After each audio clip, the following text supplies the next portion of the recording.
Welcome back to Spread Homestead. I'm Nikki, and here is your question of the week. All right, so the question is, what is the most sustainable choice of chicken to raise on your homestead? Now, I actually saw this question recently posted on a group too, which is kind of interesting. And the answers were all over the place. A lot of people were actually trying to say that they thought the Cornish was a sustainable choice. But look, the Cornish cross is not made to reproduce. It's largely done by artificial insemination on farms. So it's not really a good choice for those of us who are trying to raise their own. And by sustainable, that's what sustainable means to me, is that my flock can reproduce itself to continue on. So I've talked in the past about dual purpose breeds, and that's largely what we do. They are not the best meat choice, though. When we're talking about meat chickens, the dual purpose breeds, a lot of times your males are not going to be ready to butcher until almost 4 months. And they're not going to give you that nice big breast meat that most people are looking for, myself included. That's why we do some Cornish on occasion. But there are some chickens that are very good meat chickens.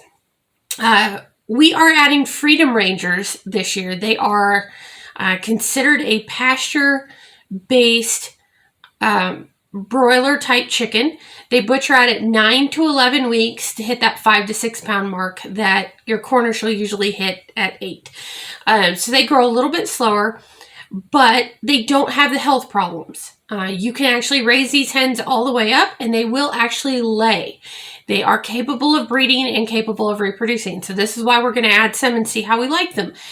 I've done some red broilers in the past. I've done black broilers in the past. Neither one did I care for. The blacks in particular, I didn't feel like got as big or as meaty.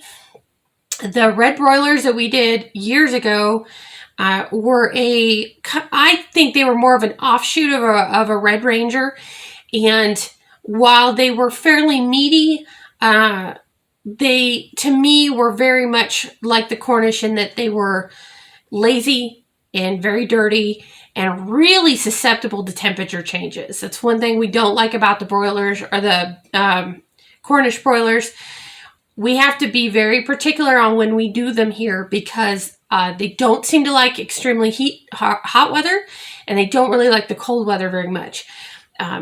What I've been told so far is the Freedom Rangers that we're looking at doing are far better at that temperature deal.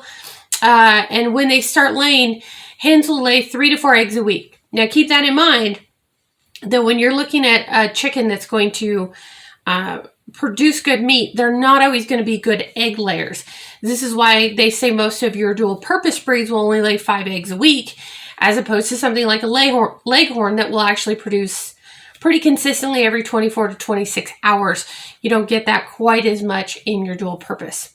Now, there is another chicken that is gaining a lot of excitement here in the United States, and there are some flocks of it, and I'm seeing this a lot more coming up on some sustainability groups, and it's called the BREES. It's BRESSE.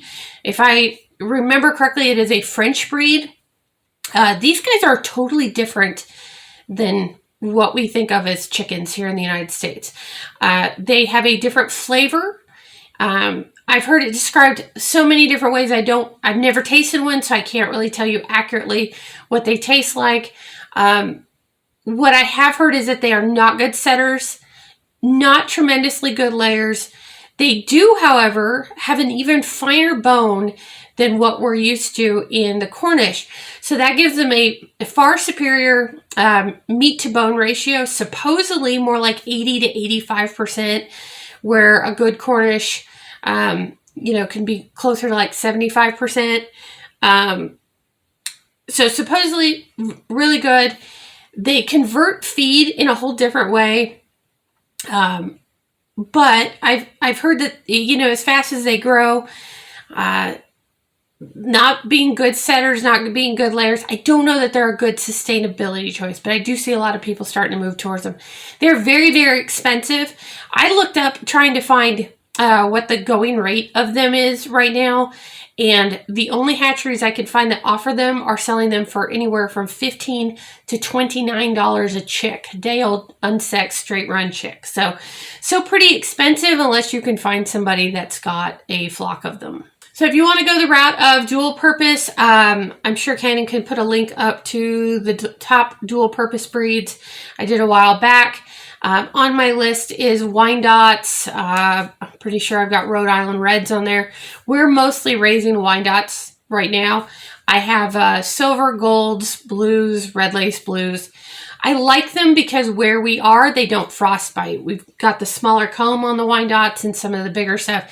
And that is my one big reservation when it comes to the Freedom Rangers. We're going to have to watch those combs because we are really prone to that kind of frostbite type deal where we are because of our winter temperatures. So, but that would be my pick right now for an all-around sustainable chicken. Keep in mind, like I said, the Freedom Rangers, as much as I think they're going to do everything we want them to do, we are going to have to hatch them because from what I can find, very, very low rates of broodiness. So if you're not wanting to incubate, you might be better off sticking to a true dual purpose. A lot of your stuff like your Orpingtons and your Rhode Island Red and your Wyandottes and your Rocks, you'll get broody hens that will hatch their own. So if that's important to you, their ability to hatch, I would steer into the dual purpose and just know that you're not going to get the huge birds and there is going to be a slower growth rate to them. But we've said before that we find the flavor of the dual purpose to be far superior, even though they take longer. Now, like I said, I haven't tried the Freedom Rangers, and from what I'm hearing, they have an awesome flavor. So I will have an update on that more to this fall after we've butchered some. So there you go. I would stay away from your Cornish cross. I don't feel that that's sustainable. You're really only going to get them if you buy them through the hatchery.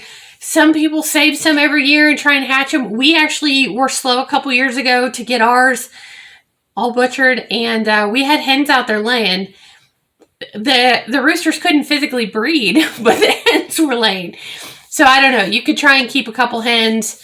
They'll be miserable. Ours were like 12 pounds when we butchered them at 4 and 5 months, but you could try and put a different rooster on them and see what you get out of it. But yeah, I'm going to stick with Freedom Ranger, maybe a Red Ranger, Pioneer, that kind of thing. One of the more pasture-based broiler you can find at different hatcheries, or your dual purpose.